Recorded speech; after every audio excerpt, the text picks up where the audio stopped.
Kelsey Purnell, and she is on one of our new co-hosts, the new co-host on TCT Today with my son Tom and Judge Brown. Yes. And yeah, we're just in awe of what you do. But she's like, oh no, let's just talk, let's just relax. I'm like, I don't know. Okay, so she's going to talk to us about, well, one of the things about being a whole and well woman and what that means and how you do that, because we all need that. But you are a pastor, certified life coach, a teacher, an interior designer. You have a large child care center, a management consulting firm, an apparel company, a realtor, and a really good one. And is that all of it? I don't even think it's all on here, is it? I'm a mom, a wife, and a Bella to my granddaughters. No, you are not a grandmother. What in the world? There's something in the water up here. These women up here are Not so looking young. like, yeah, she looks amazing. What do your grandbaby call you? Bella. I love That's that. beautiful. I like that. Yeah. Devoted to God. Okay. Who came up with I that? love you? it. Okay. Okay, can we change them from calling me Gaga to Bella? No, too many years now. That's your endearing term. I know, I like it. Anyway, thanks for joining us. Thank you for having me. I'm excited to be here to sit on the couch. Lovely ladies. With the ladies instead I of know, the guys. without the guys. This Yeah. is nice because I sit in a stool with the guys. This is a fancy couch. With the girls today. Yes, I'm excited. And they probably don't want to talk about jewelry and clothes and stuff. Yeah. Not at all. Not at all. As much as I would like to, they don't. Yeah. So you're from this area? Yes, I live in Cleveland. I've been in Cleveland over 30 years. Actually, I was born in Cleveland, moved to Georgia, and then came back to Cleveland. So, Okay, we're in Georgia. Macon, Georgia. Okay. Mm-hmm. I know it. How long were you there? I was there most of my childhood. I went to high school in a small city called Dublin, and then we moved to Macon, and then later on, I moved to Cleveland. So I've been to Cleveland over 30 years. So they say after 25 years, you're from Cleveland. It's your new home. Yeah. That's home. Any Right. particular thing brought you back to Cleveland? No, I really transitioned. Well, something did bring me back. So I had this unhealthy relationship, Okay. and that the guy said, if I can't have you, nobody can. And my mother said, pack up your bags, you're going to stay with your aunt. And so that's really how I got to Cleveland, because I listened and I believed his words. I didn't think it was cute. I didn't think he was playing. I believed him, and I Seriously. transitioned here Good for you. to Cleveland with my aunt. Good for you. Wow. Good for you. Yeah. So how'd you meet your husband, and did you go from going from that guy to a decent guy? Yes, I had a decent, she said decent. Let's do better than decent. Yes, I did. I've been in another relationship, but I am married. My husband, over 20 years. I don't keep the timeline, so I just say, oh, it's over 20 years. He does better with dates and anniversary. I'm not that girl. But he's a great guy. His name is Andrew, and I am still head over heels for him. Wonderful. Oh. Yeah, he what still you're makes gonna me be saying. smile. So what's the secret to all that, do you think? I think it's being whole and well. Good. He doesn't complete me, and I don't complete him. We came in the relationship complete, and so together we're better together in that sense of a healthy, happy relationship. And I always say complete helps you to compliment. Yes, so we complement each Yeah. other. He gives me what I don't have, and I give him everything he doesn't have. Right.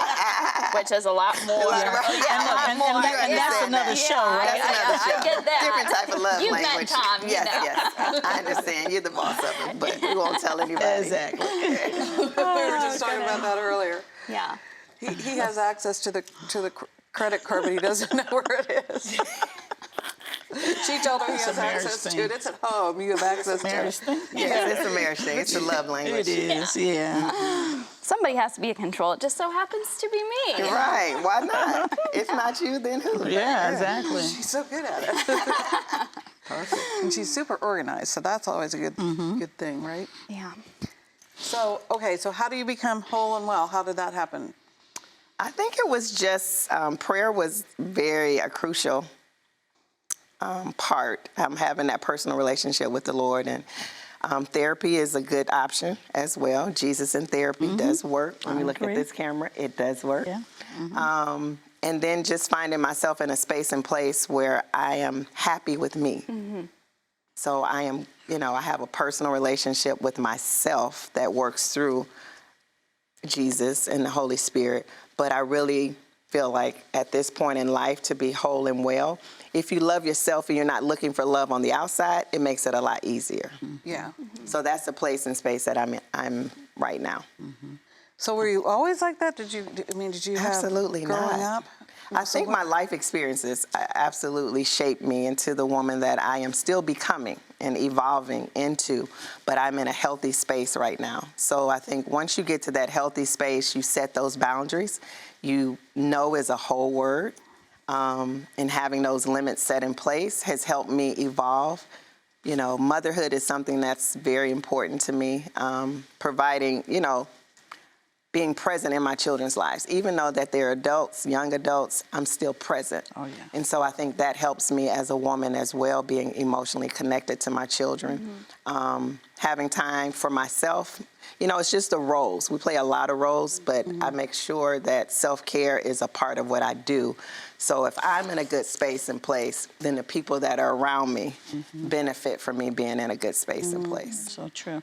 Yeah. Because you can easily give so much of yourself and lose yourself. Yes. And trying to be all those things to the people in your life, your children, your husband, your demands, your Right. business, whatever, and actually lose yourself. So I 100% agree with that. Yeah. Awesome. Very important. So talk about, you said the word no is a Whole word. whole word. Sentence, everything, no. And a lot of times, I think for me, I've learned the power of the appointment book. So the power of the appointment book means that I have certain times that I set for, business, for my family, for my girlfriends, my tribe, all of those things. But then at the same time, whatever time that I mark in my appointment book, that's for me or for my husband, I teach people how to respect the power of the appointment book. So if I'm not available, I'm not available. And then maybe not at this time. So it's just really, and sometimes the appointment book may have, go get your nails done, go get a pedicure. It's not actually a business meeting, but it is an important appointment that I've made with myself. So even though people may have pop-ups, or can you do this, can you do this? And then I'll say, let me check my appointment book and I'll follow back up with you.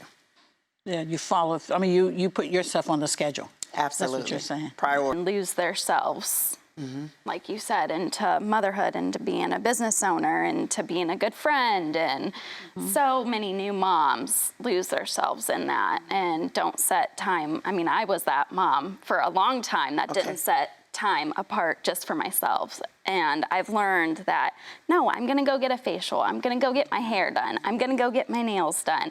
It's okay for somebody else to watch my kids for me to go be able to do those things. So it takes time. I don't think that just happens for women. It does. And I think it's about making a decision. For me, it was with my children. My mom was in Georgia. They went to my mom. I think my son started at 6 months.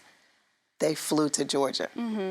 So that was a choice because I needed the summers off. It wasn't, we'll go see your grandma, but it was something that I needed. She wanted to see them. So they went to Georgia every summer, every summer. But that allowed me to be a better mother to them throughout the rest of the months. Right. So I think we have to free ourselves from guilt Yes. of motherhood or saying no or just wanting to sit on the couch with your PJs on. And That's me. And look, it's and all really that's okay. And that's It okay. is. It's all okay, because we're nurturers just by the way God designed us. Right. So it's just natural to just get up and do. You really do But have I to. feel like society in some way has made it not okay for moms just I get to, it. I'm just gonna sit on the couch and I'm just not gonna do anything today. Why has society done that to us as moms? I think it's just an image that they're trying to, I'm like, I am not Mary Poppins, and nothing is wrong with Mary Poppins. I am not, We're not Sarah June Lee. Cleaver. We're I'm not June Cleaver. I am not a... So I think we have these images that are constantly before us and portraying these images, True. and then they create this psychological image in our mind, like, I have to do this. I can't say no.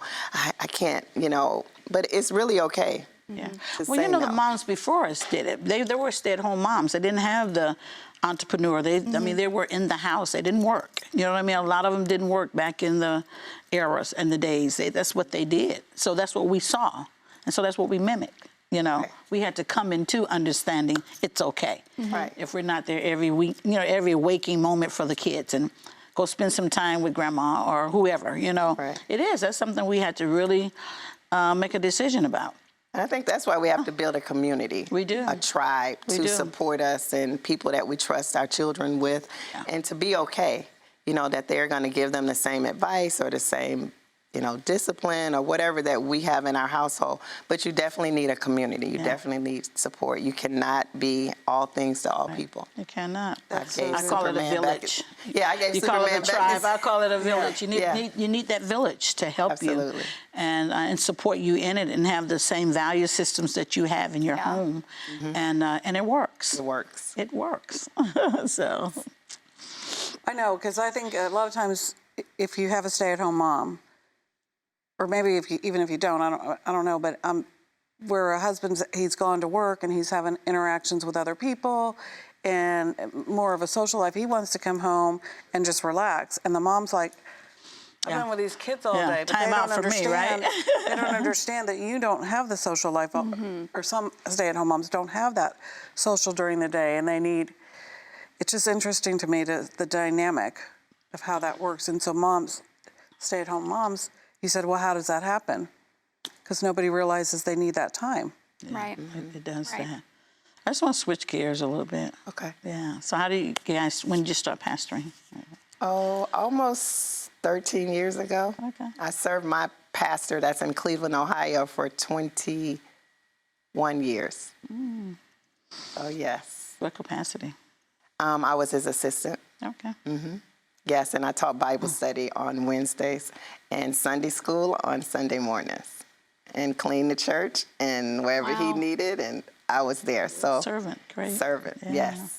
Awesome. So, okay.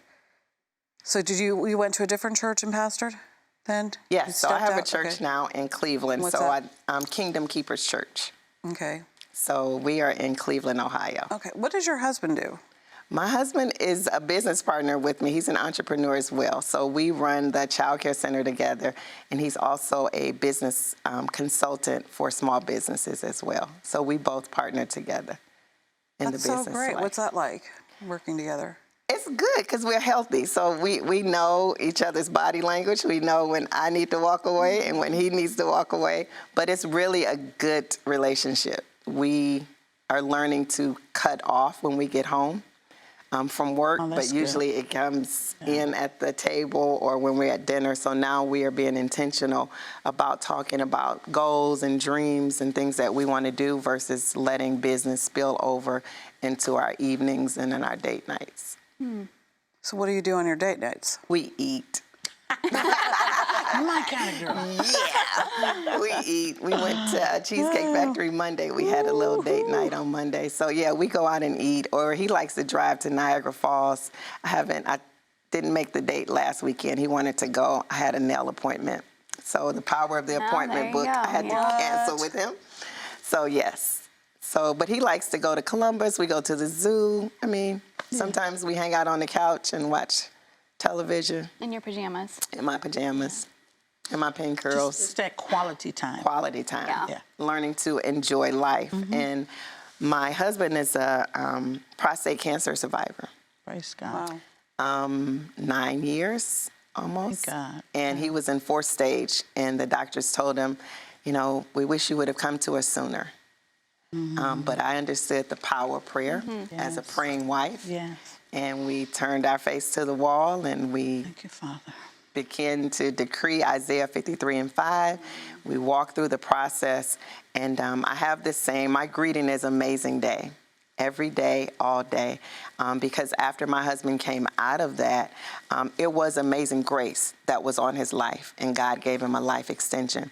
So I've learned to be intentional. It's not just amazing day, just to say amazing day, but I understand that God gave him life for his children, for his family, for me.